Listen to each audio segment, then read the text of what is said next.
Hello दोस्तों, तो finally हमारे डिसाइड થઈ ગયું છે કે બધા મળીને અમે ડુંગળીયું એટલે કે પ્રોપર મૈસાણી સ્ટાઇલમાં નાની નાની ઓનિયન ને કે નાની નાની ડુંગળીનું ડુંગળીયું અમે બનાવવા જઈ રહ્યા છીએ। તો એની પ્રોપર સામગ્રી શું એમાં લાગે ડુંગળીયું બનાવવા માટે અને કેવી રીતે બને એ આખી પ્રોસેસ હું તમને બતાવીશ।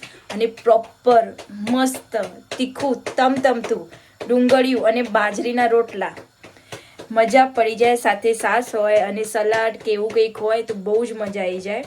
તો હું તમને બતાવીશ અને કેવી રીતે અમે બનાવીએ છીએ અને પ્રોપર તૈયાર થઈ જશે એટલે હું તમને રેસીપી શેર કરીશ અને આખો વિડીયો હું તમને મૂકીશ। તો બનાવી રહેજો મારી ચેનલમાં અને મારા હોલ વ્લોગમાં, તો તમને આઈડિયા આવે કે મહેસાણી સ્ટાઇલમાં ડુંગળીયું કેવી રીતે બનાવાય છે।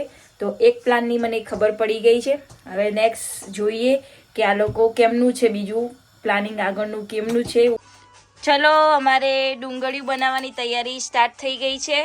તો અમારા સાહિલભાઈ અને અજય બંને બધું કટિંગ કરવા માટે બેસી ગયા છે। લસણ કટિંગ થઈ ગયું છે, લીલી ડુંગળી કટિંગ થાય છે અને ગાર્લિક લસણ ઓલરેડી તૈયાર છે અને અહીંયા બધી વસ્તુ હજી તો પડી જ છે કે તૈયાર નહીં કર્યું, એટલે કરીને તૈયાર એવું કહું છું એમ।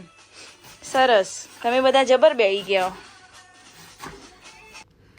ચલો, તો હવે લીલી ડુંગળી લીલું લસણ રેડી થઈ ગયું છે અને અહીંયા ટામેટાની ગ્રેવી છે, ત્યાં આ લસણ એટલે કે સૂકું લસણની પેસ્ટ બનાવી છે, અહીંયા બીજી લીલી ડુંગળીને બધું ચોપ કરીને રાખ્યું છે, અહીંયા લીલા મરચાં, અહીં આદું છે અને નાની નાની ઓનિયન એટલે કે નાની નાની ડુંગળી આજે એ ડુંગળીયામાં યુઝ થાય એ પણ રેડી છે અને સાથે સાથે બાજરીના રોટલા જો દેશી સ્ટાઇલમાં કમ્પ્લીટલી। જો અમારે રોટલા બનાવવાનું સ્ટાર્ટ થઈ ગયું છે, એટલે ડુંગળીયું સાથે પ્રોપર ડુંગળીયા સાથે મહેસાણી ડુંગળીયું અને એની સાથે રોટલા બાજરીના અને એના ઉપર મસ્ત ઘી લગાવીને દેશી રોટલા ખાવાની મજા જ કંઈક અલગ હોય। જો અમારા બર્થડે છે ને, તો આટલી બધી ચોકલેટ્સો લાવીને ભેગી કરી દીધી છે।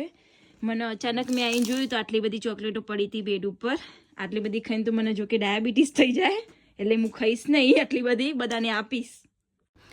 ચલો, હવે બધા મસાલા રેડી થઈ ગયા છે। અહીંયા જે સૂકા ખડા મસાલા કહીએ આપણે એ બધા સ્પાઇસ રેડી છે અને આ ઓનિયન સેલો ફ્રાય કરી દીધી, પહેલાં ઓઇલમાં એને સેલો ફ્રાય કરવી પડે પછી જ એને આપણે જે સબ્જી કે બનાવીએ એમાં નખાય।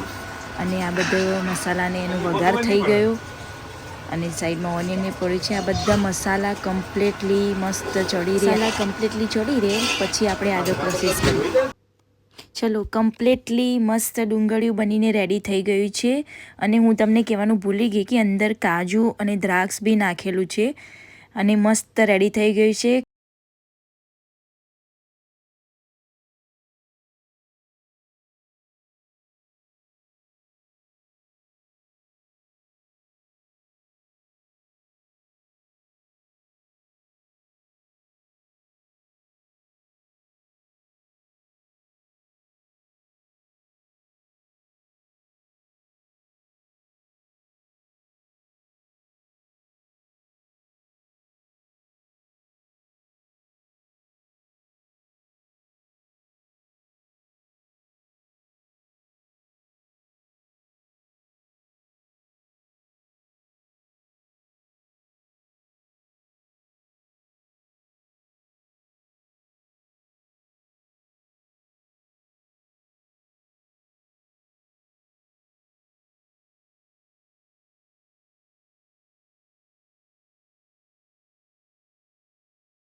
હસબન્ડ ને બર્થડે ગિફ્ટ આપી।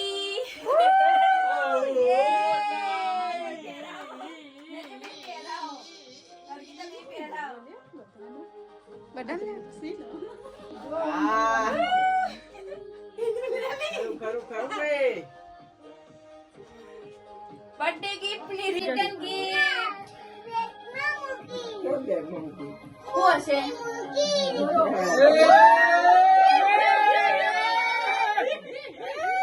Love you, my darling.